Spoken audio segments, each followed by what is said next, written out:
Leader of the Opposition, Mr. Yair Lapid, thank you very much for your time on this busy day. Thank you for having me, Ellie.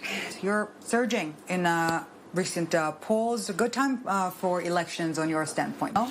I don't think it's a good time for election on the country's standpoint. I think this is the wrong government. I think it needs to be replaced. It can be replaced here within Knesset. The one thing that needs to be done is that Mr. Netanyahu will resign due to his complete failure in taking care of the corona crisis, both on health issues and economic issues.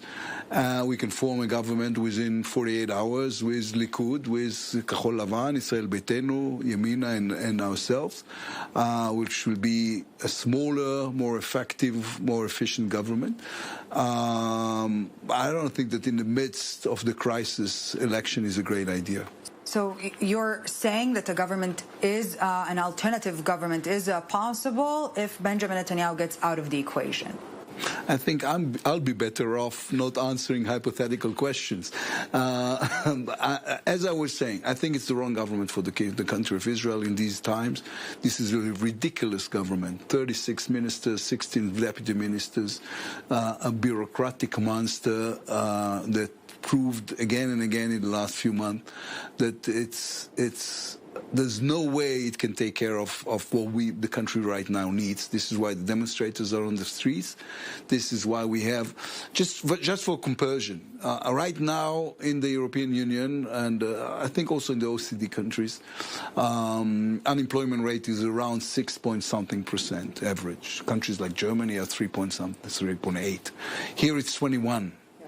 So it means, and we are of course a red state, unlike green states, in which you can travel and so on and so forth. So something is completely wrong in the way this government is handling the crisis, and it needs to be replaced. During a crisis, if you have a management that failed, then you replace the management. But in this respect, you mentioned comparisons. The second wave hits elsewhere, not just in Israel. We have a new director general to run the battle against the coronavirus. Maybe Israel is not at such a bad state as some suggest. Well, unlike most issues, this is not a question of narratives or views or the way we look at it.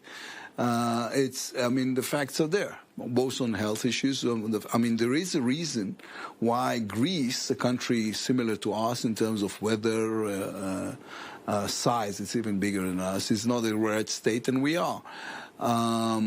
Gives me no joy to admit this, but on the other hand, it means that this is mishandled.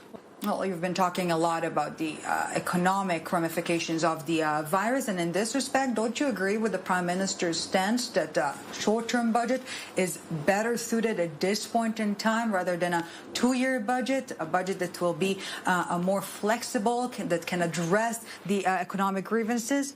Yes, and I've said that publicly. We don't agree much, but we agree every now and then. On this we agree. I think there's no way on earth, as former Minister of Finance, I'm telling you this, there's no way on earth you can predict. When you're building a budget, it's built on predictions. And you had to have some sort of a projection on what kind of money is going to go in order to make sure you understand what kind of money you can spend. So there's no way on earth we can understand now or have accurate projections on mid-21. So what we need now is a quick budget for the next 4 or 5 months until January, and then start working immediately or simultaneously on the budget for next year. Will you support such a short-term budget? Yes. I think the 1 year budget, or it's not even a year, the few months ahead budget is the right thing to do for what we need. Right now, the ministries are running without a budget, so there are almost 15 ministries that are anyway unnecessary in this government, but ministries like the Ministry of Welfare or Health or Education needs a budget. When was the last time you spoke to Benny Gantz? Right after the split of Kahol Lavan, we said happy holidays on Passover, so I think this was the last time. But when I see him in Knesset Hall, we are civilized because I am civilized and so is he. Will you be political partners again? I have no idea. I mean, I don't want to...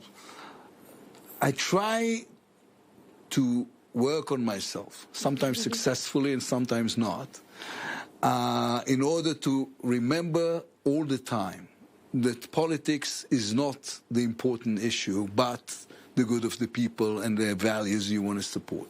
So, and this means, with the exception of the extremists from the radical left or radical right, I need to be able to cooperate and work with anyone and everyone in the political arena. How closely aligned are you, politically speaking, with Naftali Bennett? Well, we cooperate on mostly on economical issues as an opposition. We disagree completely on issues that, like the annexation. I think any unilateral step is a mistake. And I was vocal about this, while he thinks it's the right thing to do.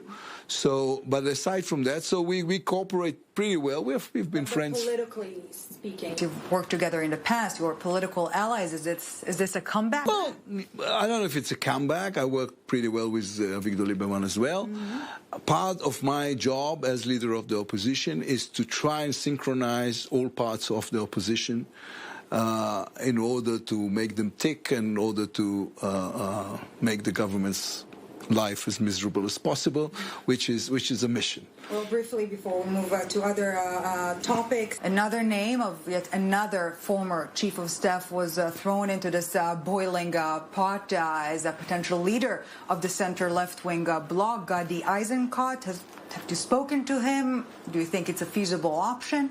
I've known Eisenkot for years. I'm not going to respond on talks or meetings because I never do. It has nothing to do with Eisenkot. But I'm going to lead the center in the next election. You know, being I'm the head of the second largest party in the country after Likud. I'm the leader of the opposition. I'm going to be the one running for prime minister in the coming election. Well, in the next election, I don't know if it's the coming election or the next election. We don't know. November. Yeah. In this respect, no matter what happens here, yes elections, no elections, November 2020 presidential race will take place. And in this respect, Joe Biden, the Democratic candidate, is very outspoken against any unilateral moves on behalf of Israel, and generally speaking, taking a different stance from what we got used to from the Trump administration. Do you think that Israel will be able to properly cooperate with the Democratic candidate if elected? Yes, of course. First of all, listen, I don't need to remind you that one of the basic, most important fundamentals of Israel's foreign policy is the fact that we need to stay bipartisan when working with the United States, which the current government didn't do a very good job at. Joe Biden is a great friend of Israel, has always been so all his life. He's got an impeccable record in Senate in terms of supporting Israel. I read the Democratic New Platform. I don't agree with everything, but if anything, it's the triumph of the moderates in the Democratic Party. I was worried about the more radical, progressive voices that has said a few things that worried me in terms of Israel. I mean, and then when I read it, it's reassuring that they're going to stay Israel's friends.